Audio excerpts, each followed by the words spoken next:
আসসালামু আলাইকুম। গণিত পাঠশালার ইউটিউব চ্যানেল ও ফেসবুক থেকে স্বাগত। আজকে যে ম্যাথটি সলিউশন করব এটি হচ্ছে আপনার 26তম বিসিএস প্রিলিমিনারি পরীক্ষাতে এসেছে। এছাড়া হচ্ছে আপনার বিভিন্ন নন ক্যাডার বিভিন্ন পিএইচডি আন্ডারে বিভিন্ন আপনার মন্ত্রণালয়ের নন ক্যাডারে পরীক্ষাতেও এই প্রিলিমিনারিতে এসেছে। এছাড়া আপনার রিটেন পরীক্ষাতেও এসেছে 11 থেকে 20তম গ্রেডে। চলুন অঙ্কটি সমাধান করি। বলছে ক এবং খ একত্রে একটি কাজ 12 দিনে করতে পারে, আর ক একা কাজটি 20 দিনে করতে পারে। খ একা কাজটি করতে পারবে কত দিনে? তাহলে এখানে আমার প্রশ্ন ল্যাঙ্গুয়েজটা বুঝতে হবে। তাহলে ক এবং খ একত্রে কাজটি করতে পারে কত দিনে? 12 দিনে।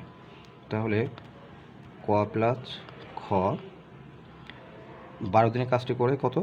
এক অংশ, তাই না? 12 দিনে 12 দিনে করে কাজের কত অংশ? কাজের এক অংশ। তাহলে একদিনে করে কাজের 1/12 অংশ। আবার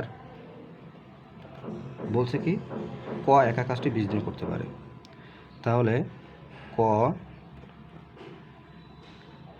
20 দিনে করে কাজের কতটা অংশ? তাহলে 20 দিনে করে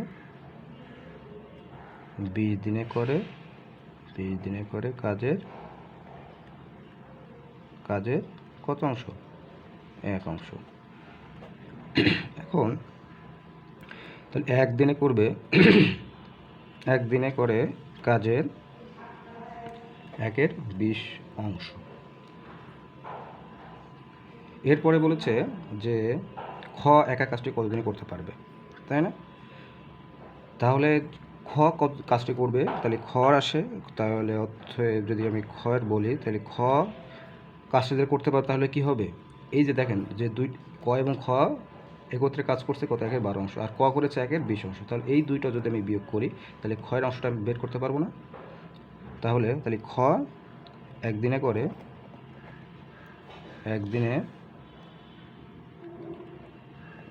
করে কাজের কত? 1/12 বিয়োগ 1/20 অংশ, তাই না? তাহলে 12 এবং 20 যদি লসাগু হয়, 12 এবং 20 লসাগু আপনার আসবে 12, 20, তাই না?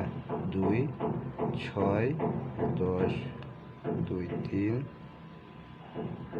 5, 60। তাহলে 5, তাই না? এখানে 5 12 60, আর এখানে হচ্ছে 3 কুড়ি 60।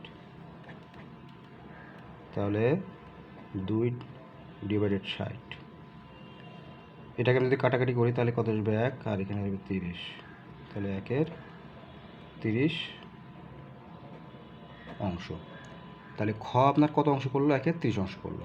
এখন প্রশ্ন আমার চেয়েছে যে খ কাজটি কত দিনে করতে পারবে? তাহলে আমি কি লিখতে পারি যে খ 1/30 অংশ করে একদিনে, তাই না? তাহলে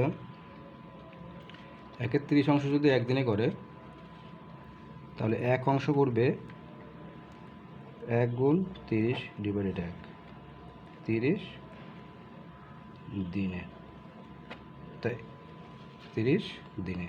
তো এটাই হচ্ছে আপনার অ্যান্সার, যে খ এই কাজটি করতে পারবে 30 দিনে। ধন্যবাদ। চ্যানেল সাবস্ক্রাইব না থাকে চ্যানেল সাবস্ক্রাইব করবেন এবং পাশে থাকা বেল বাটন প্রেস করে রাখবেন পরবর্তী সকল ভিডিও আপডেট পাওয়ার জন্য, আর ফেসবুক পেজটি ফলো দিয়ে রাখবেন। ধন্যবাদ।